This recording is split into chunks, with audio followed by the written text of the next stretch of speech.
ஓம் ஸ்ரீ குருப்யோ நமக. நன்றாக குருவாழ்க, குருவே துணை. பரபிரம்ம ருத்ரகாயத்ரி ஞானஸ்தலத்து நண்பர்களுக்கு வணக்கங்களும் வாழ்த்துக்களும்.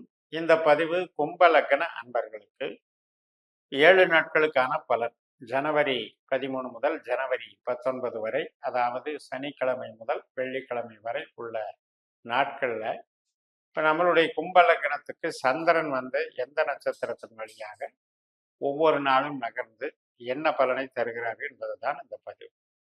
இப்ப கிரக நிலைகளை பார்த்தீங்கன்னா, கும்பத்துக்கு லக்னத்துல சனி பகவான் இருக்காரு, 2ஆம் இடத்துல ராகு இருக்காரு, 3ஆம் இடத்துல மேஷத்துல குரு இருக்காரு, 8ஆம் இடத்துல கன்னியில கேது, 10ஆம் இடத்துல விருச்சிகத்துல சுக்கிரன், 11ஆம் இடத்துல செவ்வாயும் புதனும் தனுசுல.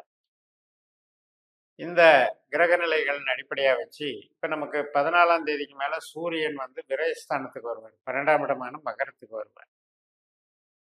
இப்ப நம்ம ஜென்ரலா என்ன சொல்றோம்னா, ஒரு ஜோதிட பாவ கணிதம் அப்படின்னு பார்க்கும்போது லக்னம் தான் பிரதானமானது. நம்ம பிறந்த நேரத்தை அடையாளம் காட்டக்கூடிய அந்த லக்னத்திற்கு 4ஆம் இடம், 8ஆம் இடம், 12ஆம் இடம் அப்படிங்கிற பாவங்கள் வந்து நமக்கு சிரமங்களை கொடுக்கும் அப்படிங்கிற ஒரு கண்ணோட்டத்துல நம்ம எப்பவுமே நம்ம ஒரு கண்காணிப்பா இருந்துக்கணும்.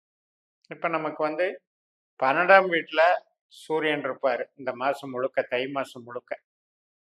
அப்ப அந்த 12ஆம் இடம் அப்படிங்கிறது 4ஆம் இடத்துக்கும் 8ஆம் இடத்துக்கும் ஒரு விதத்துல தொடர்புடையது தான். சிரமப்படுறத காட்டுறது தான். செலவுகளாக சிரமப்படுறது, கடன்னால சிரமப்படுறது, அலைச்சல்னால வர்றது, உடல் ஆரோக்கியத்தினால சிரமப்படுறது, இப்படி பல ஆங்கிள் நம்ம பார்க்கலாம். இதையெல்லாம் ஜென்ரலா ஒரு மைண்ட்ல வச்சுக்கிட்டு இப்ப நம்ம பலனுக்குள்ள போவோம். முதல் நாள் சனிக்கிழமை அன்னைக்கு திருவோணம் நட்சத்திரம், மகர ராசியில சந்திரனுடைய நட்சத்திரத்துல போறாரு. 12:50 நண்பகல் வரைக்கும் தான். அப்ப செலவுகள் சுப செலவுகளாக இருக்கும். சில பேருக்கு சின்ன பிரயாணங்கள் போயிட்டு வர மாதிரி இருக்கும். வேலைக்கு நல்லா இருக்கும், தொழிலுக்கு நல்லா இருக்கும். 12:50 மேல அவிட்ட நட்சத்திரம். அப்ப செவ்வாய் மாதிரி அந்த நாள் வந்து நமக்கு இயங்கும். செவ்வாய் கிரகம் வந்து மூல நட்சத்திரத்துல இருக்காரு, லாபஸ்தானத்துல இருக்காரு. ஆனாலும் அந்த மூல நட்சத்திரத்துக்கு அதிபதியான கேது வந்து நஷ்டஸ்தானமான 8ல இருக்கிறதுனால பெருசா நம்ம எதிர்பார்க்கிற ஒரு மன திருப்தியோ லாபத்தையோ கொடுக்காம சின்ன சின்ன சிரமங்களை கொடுக்கறதுக்கு வாய்ப்பு இருக்கு. அது இப்போ மனசுக்கு பிடிச்சவங்களோட பழகிறதுனால உறவுனால வர்ற சிக்கலாகவும் இருக்கலாம், அல்லது ஏதோ ஒரு வகையில தொழில் ரீதியாக நம்ம எதிர்பார்த்த காரியங்களுக்கு ஏற்படக்கூடிய தடையாகவும் நம்ம எடுத்துக்கலாம்.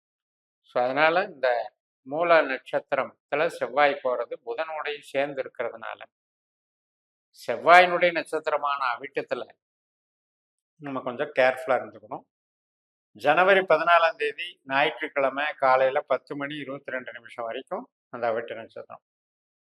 இப்ப நம்மளுடைய கும்பத்துல தான் அந்த சந்திரன் வராரு. காலையில 10:22க்கு மேல சதய நட்சத்திரமா வேலை செய்ய போறாரு. அதே சதய நட்சத்திரத்துல தான் சனி பகவான் லக்னத்துல போயிட்டு இருக்காரு. அப்ப சனி சந்திரன் சேர்க்கை எங்க ஏற்படுறதுனால நமக்கு உள்ளபடியே ஒரு நோய் எதிர்ப்பு சக்தி, ஒரு வில் பவர் இன்க்ரீஸ் ஆகிறது, சுயபலம் அதிகரிக்கிறது, சிந்தனைகள் மேலோங்கி நிற்கிறது, இதுக்கெல்லாம் சாதகமாக இருக்கும். நமக்கு ஈடுபாடுகள் நமக்கு வெற்றியை தரும். ஜனவரி 15ஆம் தேதிக்கு பூரட்டாதி நட்சத்திரம். அப்ப நம்ம கும்பராசியில தான் குருவனுடைய பூரட்டாதி நட்சத்திரம் இருக்கு, காலையில 8 மணியிலிருந்து. இப்ப இந்த குரு வந்து 3ஆம் இடத்துல மேஷத்துல அஸ்வினி நட்சத்திரமான கேது நட்சத்திரத்துல உட்கார்ந்துருக்காரு. 8ஆம் இடத்துல வந்து கேது இருக்காரு.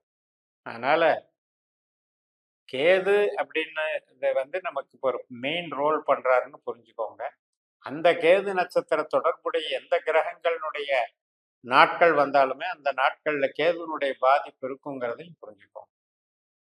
ஸோ மனசு ரீதியாக ஒரு பலவீனப்படுறது, பயப்படுறது, அல்லது ஒரு எதிர்பார்த்தத்துல ஒரு உறவுகள் சார்ந்த ஒரு நல்ல விஷயம் நடக்கலைங்கிறதுக்கு அப்செட் ஆகிறது, ஏமாற்றமாகிறது, ஞாபக மறதியால சில விஷயங்களை நம்ம மிஸ் பண்றது, அல்லது சில பொருட்களை மிஸ் பண்றது.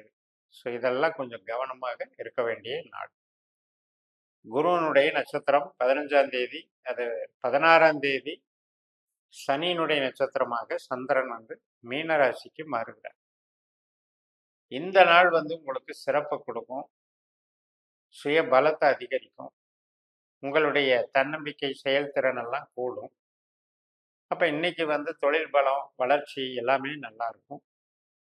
இந்த 16ஆம் தேதி செவ்வாய்க்கிழமை உத்திரட்டாதி நட்சத்திரம் முடிந்து 17ஆம் தேதி வந்து ரேவதி நட்சத்திரம், புதனுடைய நட்சத்திரம்.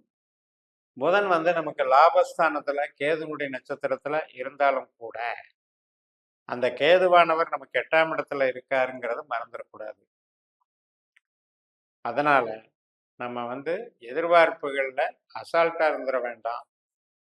எதையுமே ஒரு குருட்டு நம்பிக்கையாக பிறரை நம்புறதுங்கிறதுல கவனம் செலுத்த வேண்டாம்.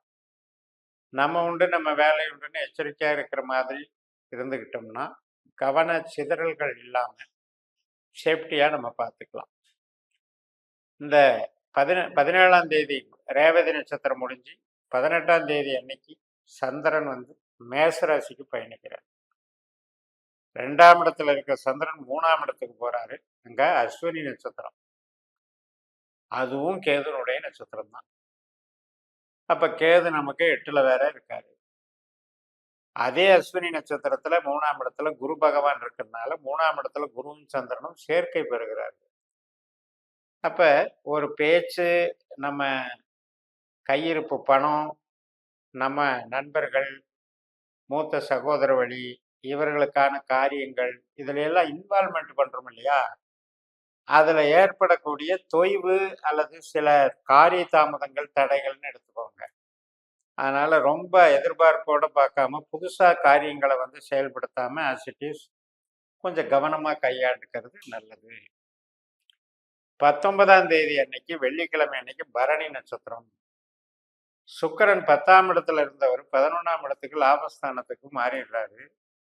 அவரும் அந்த மூல நட்சத்திரத்துல கேது நட்சத்திரத்துல இருக்கிறதுனால அந்த நாள் வந்து கேதுவாகத்தான் செயல்படும். அப்ப ஆல்மோஸ்ட் இந்த வாரத்துல பாத்தீங்கன்னா இந்த 8ஆம் இடத்தினுடைய கேதுவனுடைய பங்களிப்பும் தாக்கமும் உங்களுக்கு அதிகமாக இருக்கு. அப்ப நம்ம என்ன இதுல இருந்து தெரிஞ்சுக்கணும் அப்படின்னா, ஒரு கண்ணை மூடிட்டு சில விஷயங்களை நம்புறதோ அல்லது பணம் கொடுக்கல் வாங்கல்ல அசால்ட்டா இருக்கிறதோ, புதிய முயற்சிகளை வந்து அதனுடைய முழு விவரங்களும் தெரியாம அதுல வந்து இன்வால்வ் ஆகிறதோ, இதெல்லாம் தவிர்த்துக்கணும். ஹெல்த் கான்சியஸ் வேணும். உறவுகள்ல வந்து பேச்சுவார்த்தைகள்லையும் நம்ம கொஞ்சம் டிஸ்டன்ஸ் மெயின்டைன் பண்ணி ஒருத்தருக்கு ஒருத்தர் காயப்படுத்தாம எப்படி பேசிக்கிறதுங்கிறதுல கவனமாக இருக்கணும். இந்த கேதுனுடைய நேச்சர் என்ன? கொஞ்சம் குழப்பம் பண்றது, கலகம் பண்றது, அல்லது நமக்கு நாமே ஒரு கற்பனை பயத்தையும் டென்ஷனையும் உருவாக்கிக்கிட்டு பிறர் மீது நம்ம பேசும்போது நம்ம அறியாமே கோபத்தை வெளிப்படுத்தி வார்த்தைகள் பிரயோகங்கள்னால வம்பு வழக்கு கொடுத்துறது. ஸோ இந்த ஆஸ்பெக்ட்ல நீங்க இந்த வாரத்தை கண்காணிச்சுக்கோங்க. இது வந்து பொதுவான பலன். இப்போ ஒவ்வொருத்தருக்கும் ஒரு ஜாதகம் இருக்கும். அவங்கவங்க பிறந்த நாள், நேரம், அவங்கவங்க பிறந்த ஊர் சார்ந்து நம்மளுடைய இந்த பாஸ்கர் அஸ்ட்ராலஜி நட்சத்திர சூத்திர முறை இதுல வந்து நம்ம கணிச்சு உபநட்சத்திர கான்செப்ட்னு எடுக்கணும். 12 பாவத்திற்கான உபநட்சத்திரங்களை தெரிஞ்சு வச்சு அந்த விதி கொடுப்பனை நமக்கு என்ன சொல்லுது, ஒவ்வொரு நட்சத்திரமும் நமக்கு எந்த பாவத்தை இயக்கக்கூடிய அதிகாரியாக நமது ஜனனஜாதத்துல இருக்குதோ அதுதான் நடைமுறையில செயல்பாட்டுக்கு வருங்கிற விஷயத்தை புரிஞ்சு ஜோதிடத்தை பலப்படுத்துங்கள் என்று கூறி நிறைவு செய்கிறேன். இந்த சேனலை சப்ஸ்கிரைப் பண்ணி ஷேர் பண்ணுங்க. உங்க தனிப்பட்ட ஜாதக பலாபலன்களை என்னுடைய வாட்ஸ்அப் நம்பர்ல தொடர்பு கொண்டு பலன் பெறுங்கள். உங்களிடமிருந்து விடைபெறுகிறேன். உங்கள் ஜேஎம்எஸ். நன்றி, வணக்கம்.